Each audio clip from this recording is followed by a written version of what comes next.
hivi na hivi. Mwanamke huyo huyo ndani ya Qur'an atoa maelezo hayo mbele ya Allah subhanahu wa ta'ala.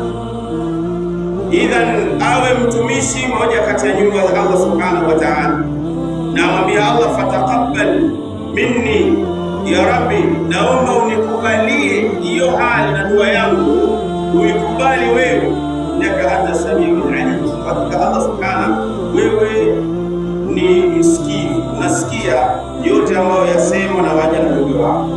Alimu, Allah subhanahu wa ta'ala unajua yote ya siri na ya wazi. Allah subhanahu wa ta'ala unajua. Allah anamnukuru baada ya ujauzito kuwa umekaa muda mrefu.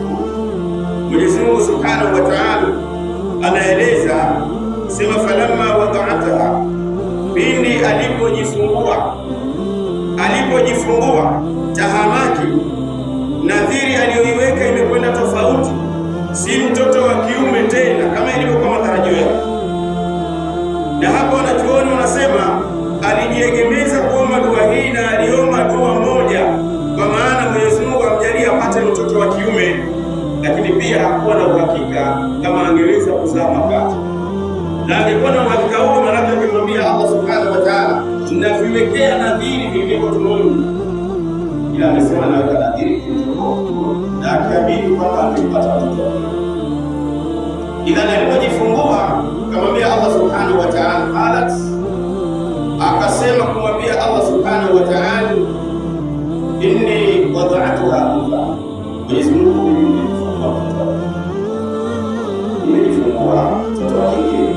Allahu ta'ala bima wada'at, na Mwenyezi Mungu ajua kile alichokileta. Mwenyezi Mungu yajua, walaysa dhakaru kal-untha, na mwanamke si hayuko sawa na mwanamke. Mwanamke yuko sawa na kutembea, kufanya kazi, kufanya mambo ambayo ya nje ya kiwanaume, yaani mwanamke si sawa na kufikiria kadha. Mwanaume si sawa na mwanamke. Mwanaume hawezi kujifungua, kuna vitu mwanaume hawezi kufanya. Mwanaume si sawa na mwanamke. Wa inni samaituha Maryam, na akasema mimi mtoto namta Maryam. Sasa mwanamke si mwanaume, basi mimi namta Maryam. Na wale wanakuambia fasuru kwamba jina hili inawezekana alikuwa